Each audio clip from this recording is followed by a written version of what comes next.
예수님의 보혈 선포 기도문 7 함께 선포하시겠습니다. 예수님의 보혈은 모든 정죄로부터 나를 변호하여 나를 대적하는 마귀의 고소를 무효화하고 내가 결코 죄를 짓지 않은 것처럼 나를 의롭게 하십니다. 우리를 의롭게 하십니다. 로마서 3장 24절입니다. 찬송가 487장으로 하나님께 영광의 찬양을 올려드리겠습니다.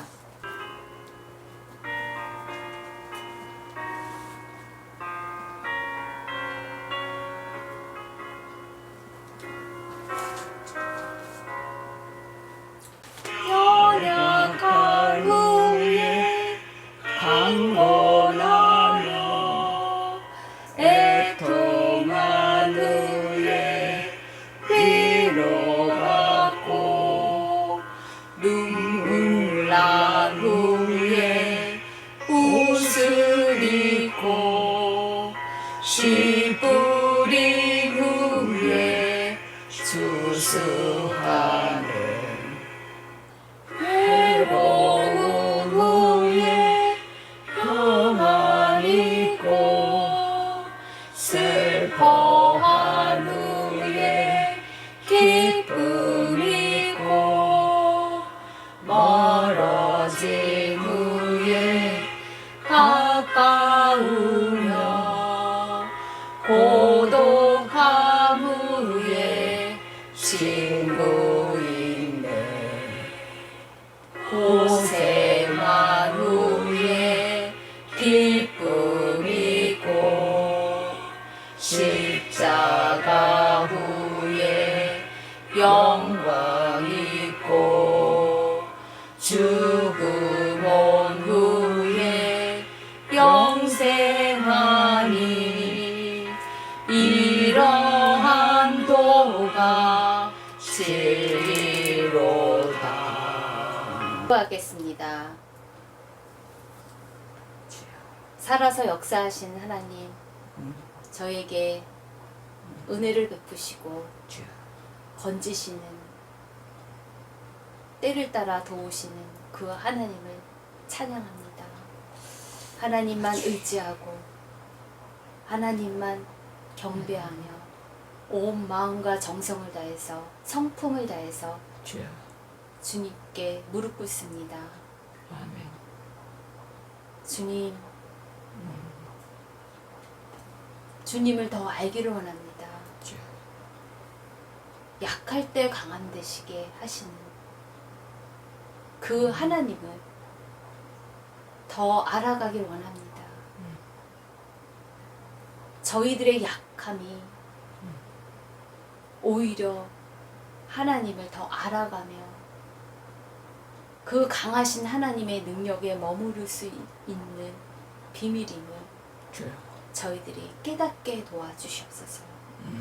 눈에는 보이지 않고 저희에게 체험이 되지 않는다 할지라도 하나님의 말씀이 저희 가운데, 심령 가운데 강하고 위대하신 말씀으로 만날 수 있는 축복이 저희 심령 가운데 열어지도록 도와주시옵소서. 그래서 저희의 약한 상황만을 고쳐달라고 주님께 우겨대는 것이 아니라 보여지는 거 없고 유명하지 않고 가진 것이 없어도 주님 때문에 부족함이 없고 다른 것이 전혀 부럽지 않은 저희들의 심령이 되게 도와주시옵소서. 진짜 진리를 저희들이 먹고 마실 때 어떠한 세상의 유혹도 저희를 속일 수 없고 그것에 저희들의 마음이 뺏길 수 없다는 것을 이 예배 시간 더 확고하게 세워나갈 수 있는 마음의 심령들이 열어지도록 도와 주시옵소서. 은혜를 베풀어 주시옵소서. 구원하여 주옵소서.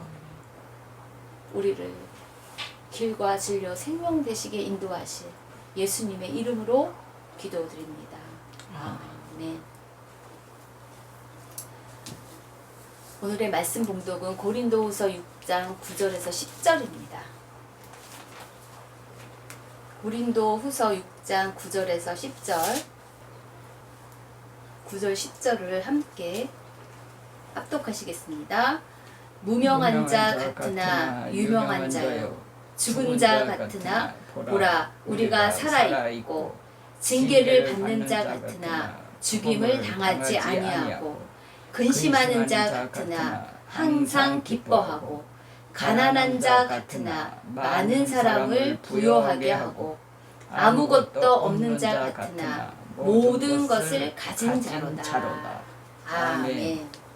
모든 것을 가진 자로다. 아멘. 어떻게 모든 것을 가진 자라고 설명을 하죠? 무명한 자, 죽은 자, 징계를 받는 자, 근심하는 자, 가난한 자, 아무것도 없는 자인데 어떻게 모든 것을 가진 자라고 사도 바울은 고린도 교인들에게 편지를 하는 것이죠? 이것은 역설입니다. 역설이라는 것은 영어로는 패러독스입니다.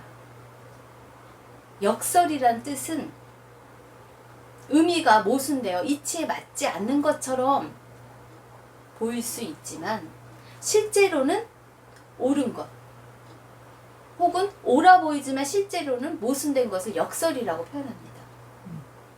그렇잖아요. 무명한데 죽었는데, 징계를 받았는데, 근심하는 그러한 염려가 있고, 가난하고 아무것도 없는데 어떻게 모든 것을 가진 자라고 이야기를 합니까? 무엇은 역설적인 표현인 것이에요. 이 역설이란 어원은 그리스어 파라와 독사입니다. 파라는 넘어선, 독사는 견해입니다. 파라독사, 이 그리스어 헬라어는 일반적 견해를 넘어섰다는 의미입니다.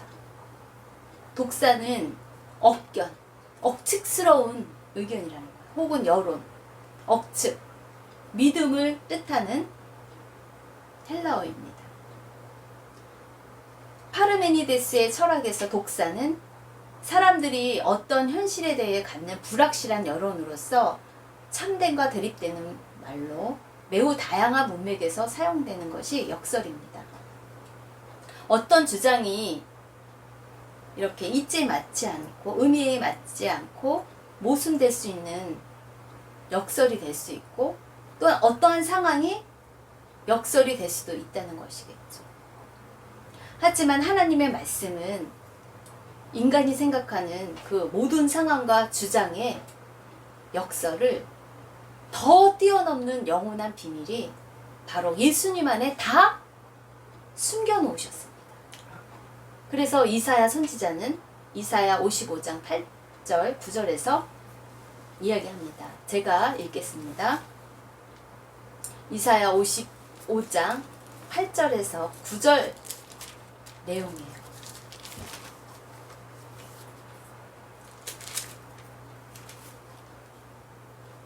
하나님의 생각과 우리의 생각과 다르다는 그 역설적인 이야기입니다. 이사야 55장 8절, 이는 내 생각이 너희의 생각과 다르며 내 길은 너희의 길과 다름이니라. 이는 하늘이 땅보다 높음 같이 내 길은 너희의 길보다 높으며 내 생각은 너희의 생각보다 더 높기 때문에 나를 믿는 믿음 안에 있으면 이 역설이 통한다는 것이에요. 역설의 비밀을 깨달을 수 있다는 것이에요. 바울은 예수님 안에 숨겨진 이 역설의 복음을 생명 다해 전하고자 많은 사역 일정이 있었습니다. 고린도 지역에 교회를 세우고 떠나 있을 때 그때도 고린도 교회를 향한 사랑이 있었어요. 서로 같이 할 수 없었지만 고린도 교회의 여러 문제의 소식을 지체들에게 전달받아 올바른 진리로 주 예수 그리스도의 몸과 하나 되는 각자의 하나님과의 관계에 있어서 각 심령이 성령이 거하시는 성전으로 거룩한 삶을 살기 위해서 고린도 전서의 편지를 통해서 문제 많은 그 교인들의 삶을 AS 해줍니다. 양육해줍니다. 가르쳐줍니다. 올바른 대로 이끕니다. 정말 하나님 아버지의 그 아비의 심정을 가지고 영적인 아비로서 그들이 옳은 방향으로 가도록 영적인 그리스도인이 되도록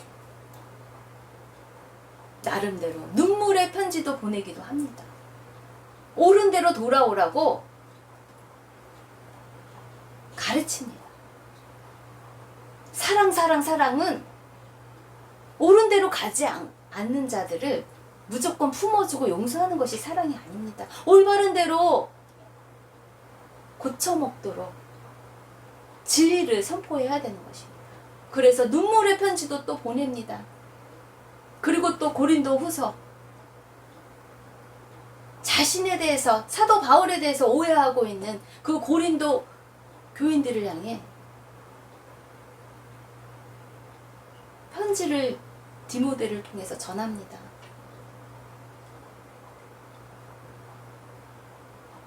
그리고 고린도후서 2장에서 그렇게도 디도를 만나서 고린도 교인들이 어떻게 변화됐는지 직접 만나서 소식을 듣고 싶었지만 듣지 못했는데 이제 하나님의 때가 되어서 디도를 만나게 됩니다.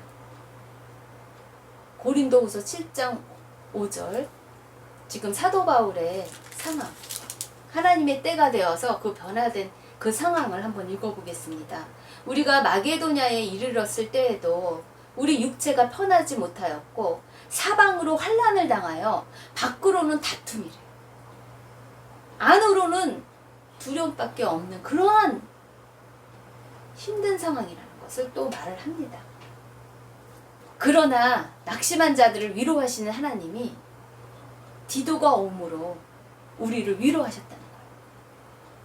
디도는 고린도 교회에 영향력이 있었던 지도자입니다. 디도를 통해서 고린도 교인들이 회개하고 주님께로 올바로 돌아왔다는 소식을 듣습니다. 옳은 대로 주님의 진리대로 돌아왔다는 것은 그 환난의 때 두렵고 떨리는 그 사방에 우겨싸임을 당하는 그때 정말 하나의 빛과 같은 한 줄기의 빛과 같은 소식이었을 것입니다. 디도가 옴으로 우리를 위로하신 그 하나님을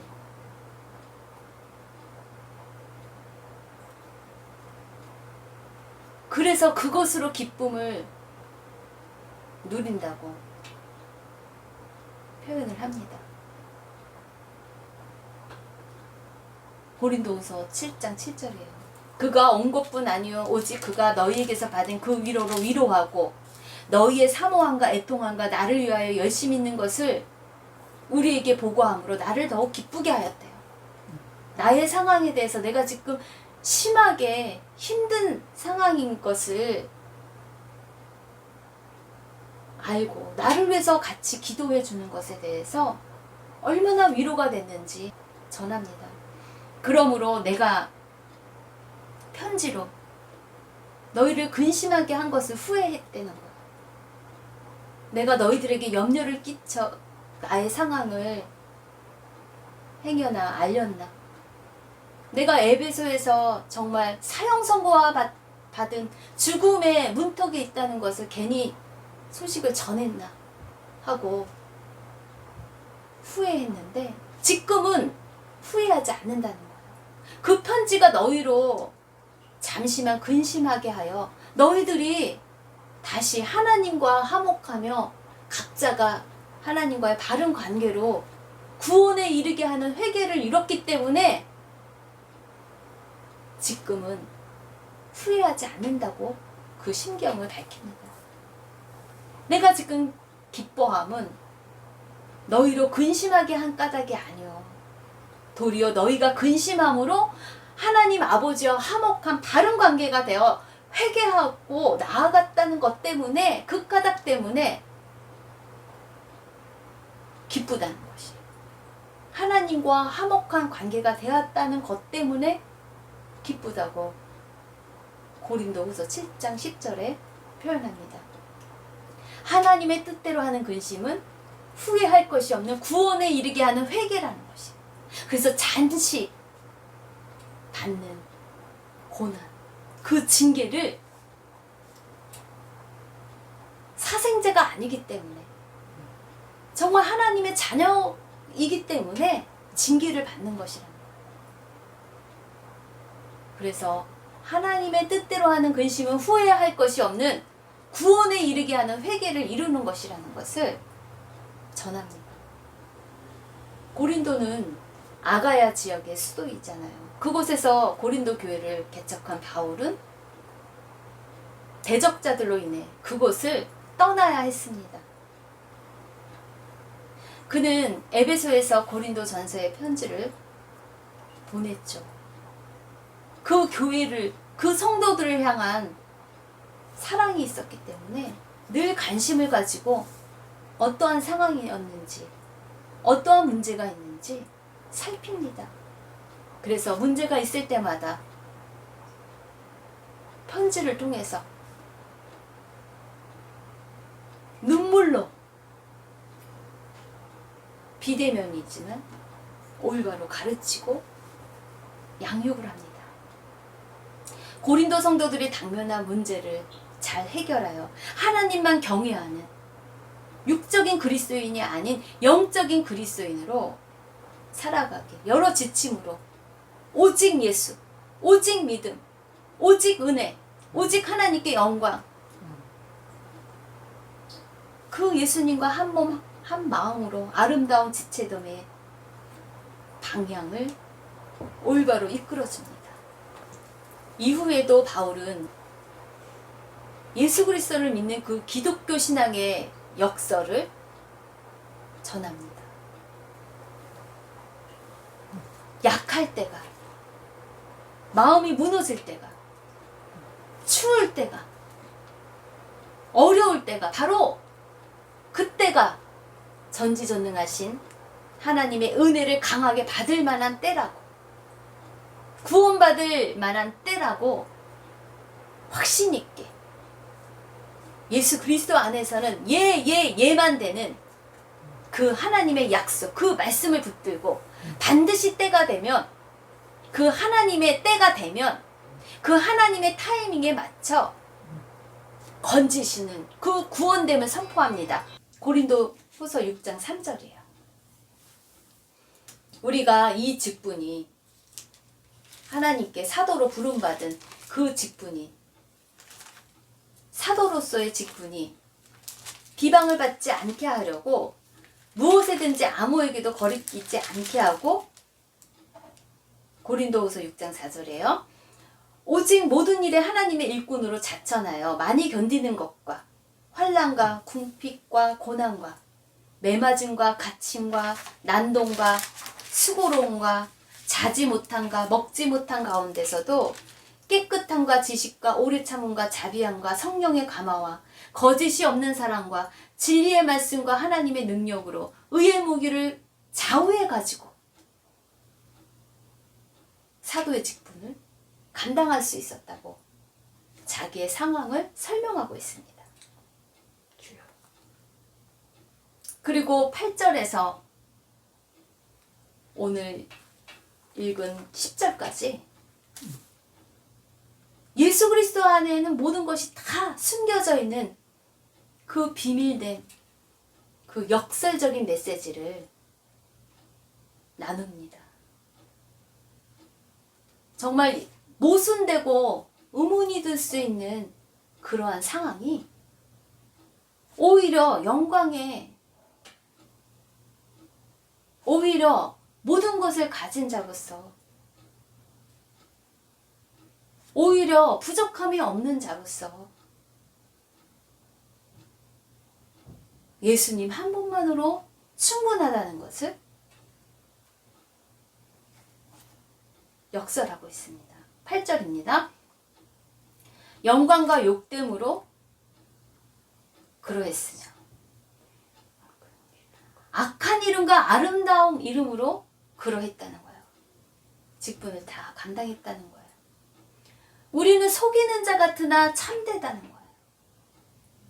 다른 사람들이 보기엔 정말 수치감을 많이 당하고 악명이 있는 것처럼 속이는 메시지를 전하는 자 같이 보이더라도,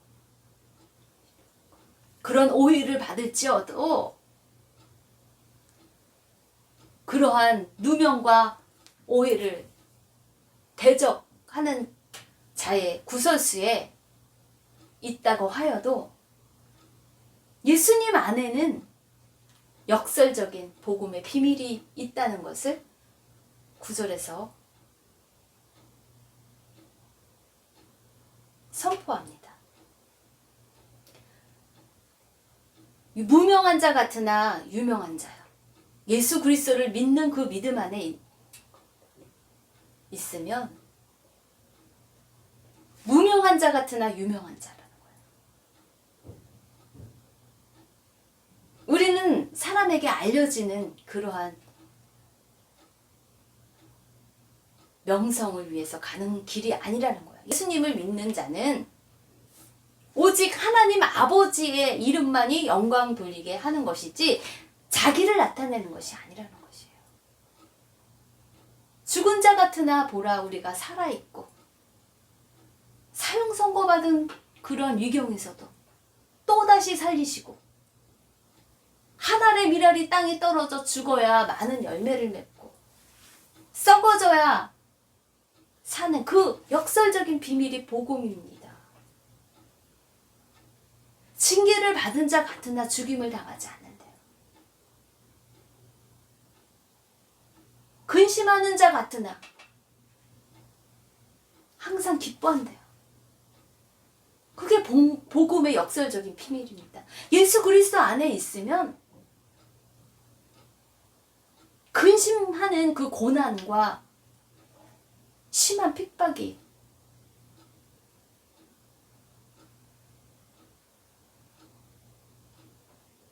그러한 풍랑이 일지만, 죽음이 기다리고 있을 수 있지만, 두려울 수 있지만, 두려운 근심덩어리로 그 상황에 갇혀있는 것이 아니라 예수 그리스도 안에서는 항상 기뻐할 수 있다는 거예요. 아멘. 정말 모순되는 얘기 아닙니까? 이 복음, 기쁜 소식은 역설입니다. 가난한 자 같으나 많은 사람을 부유하게 한다는 거. 없는 것 같아. 가난해 보여. 돈이 없어. 그런데 많은 사람을 부유하게 하기 위해서 지금 사도 바울은 예루살렘 교회에 기근이 났기 때문에 그 교회를 돕고자 구제하는 그러한 통로로 사도 바울이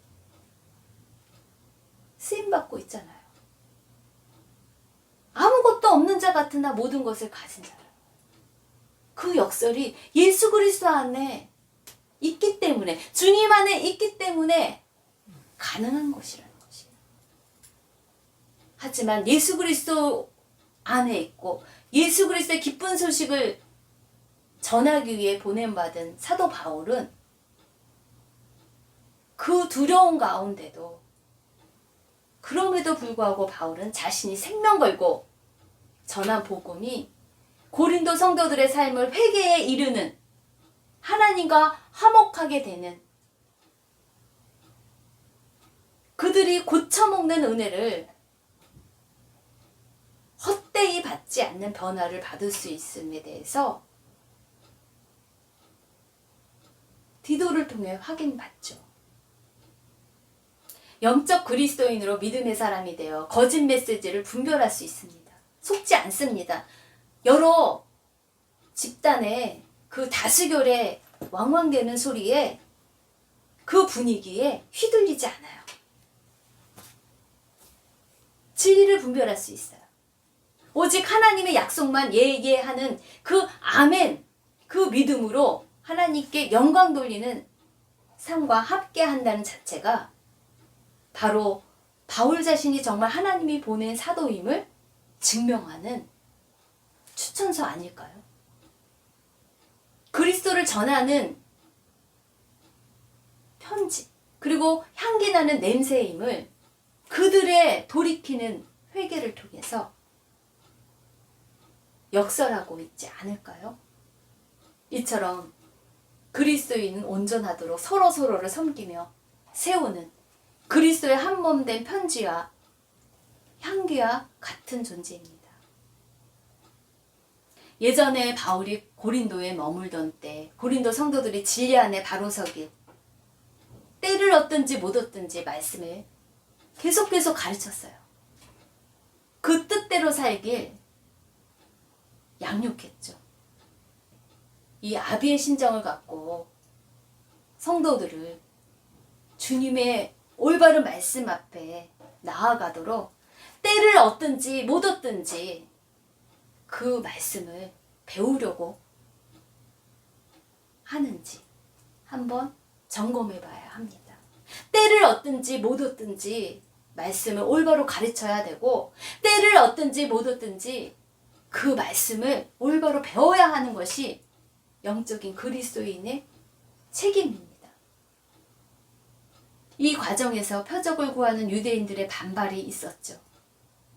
그래도 불구하고 바울은 계속 전진합니다.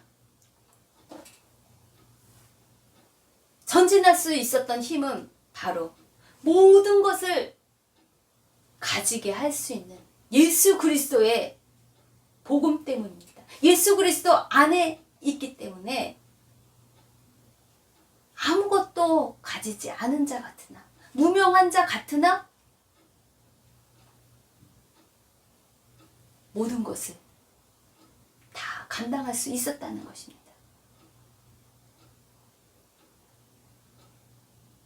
사도 바울은 약속을 신실하게 지키시는 미쁘신 하나님께 심령에서 이 뱃속 깊이 깊은 감사의 한계를 퍼뜨립니다. 고린도후서 1장 3절에요. 찬송하리로다. 그는 우리 주 예수 그리스도의 하나님이시요 자비의 아버지시요 모든 위로의 하나님이시며, 그리스도의 고난이 우리에게 넘친 것 같이 우리가 받는 위로도, 고난이 그렇게 심하면 심할수록 그 위로도 넘친다는 거예요. 우리가 환난당하는 것도 위로와 구원을 받게 하려는 것이라는 거예요. 그래서 환난을 당할 때 낙심하지 않는다는 것입니다. 형제들아, 우리가 아시아에서 당한 환난을 너희가 듣고 함께 나를 위해서 기도해 준 그러한 영적인 연결된 선으로 주의 영이 계신 곳에 어느 곳에 있든지 서로 기도로 소통할 수 있는 힘으로 사방에 우겨싸임을 당해도 근심에 머물지 않고 오히려 항상 기뻐할 수 있다는 것을 소통하고 있죠. 그것은 바로 예수 그리스도 안에서만 할 수 있는 비밀입니다. 그것은 예수 그리스도 안에서만 할 수 있는 역설의 메시지인 것입니다. 약할 때 강함 된다는 것. 내가 약하면 약해질수록, 고난을 받고 힘든 사방의 우겨싸임을 당하면 당할수록 더 하나님의 은혜와 하나님의 구원의 큰 역사가 있다는 것입니다. 결론입니다. 그리스도 안에서 내가 경험한 신앙의 역설은 무엇입니까? 죽고자 하는 자는 살리라. 말씀대로 하다가 사람들에게 수치를 당할까봐,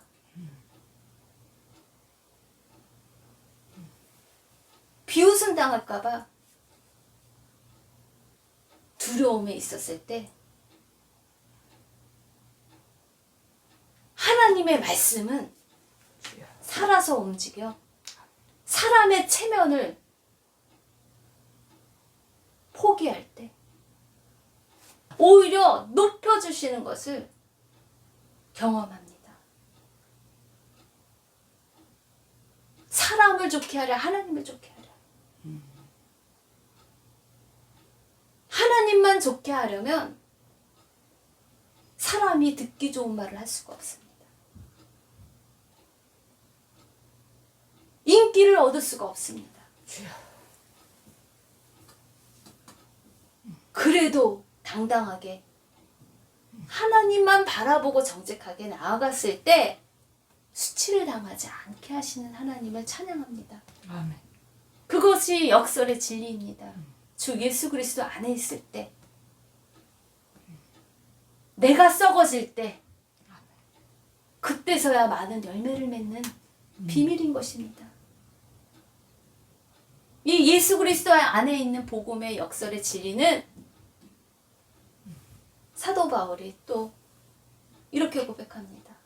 겉사람은 후패하나 속사람은 날로 강건하다라고. 우리 인생이 노인이 되면 자연스럽게 몸이 말라가고 힘이 없고 여러 군데에서 병이 나타나잖아요. 썩어져가는 낙엽처럼 돼버린 그 삶을 볼 때, 그 후패해져 가는 그 때를 볼 때 우리는 더 예수 그리스도 안에서 강건한 은혜가 있다는 것이 바로 복음의 기쁜 소식입니다. 예수 그리스도 안에 있으면 새로운 피조물이라. 아멘. 아멘. 그것이 우리들이 믿는 기쁜 소식, 진리입니다. 봉헌하시겠습니다. 모든 것이 주님의 것입니다. 아멘. 저희의 생명 또한 주님의 것입니다. 아멘. 한 알의 밀알이 땅에 떨어져 죽어야 많은 열매를 맺는다고 분명히 주님의 십자가의 사랑으로 많은 사람을 살려내신 것처럼 약할 때 강한 대신 그 하나님을 이 드린 손길 위에 모든 예배자들 가운데 경험케 되는 축복이 있도록 도와주시옵소서. 비록 고난이 온다 할지라도 주 예수 그리스도 안에 있어 모든 것을 다 가진 자로서 당당하게 감당하도록 이끌어 주시옵소서. 주님 때문에 승리자가 될 수 있도록, 주님 때문에 주님의 이름만 영광 돌리게 도와주실 예수 그리스도의 이름으로 기도드립니다. 지금은 우리 주 예수 그리스도의 은혜와 하나님 아버지의 말할 수 없는 그 숨겨진 사랑과 성령님의 내주 교통하심이 모든 성도들에게 지금부터 영원까지 함께 있길 간절히 축원드립니다. 아멘.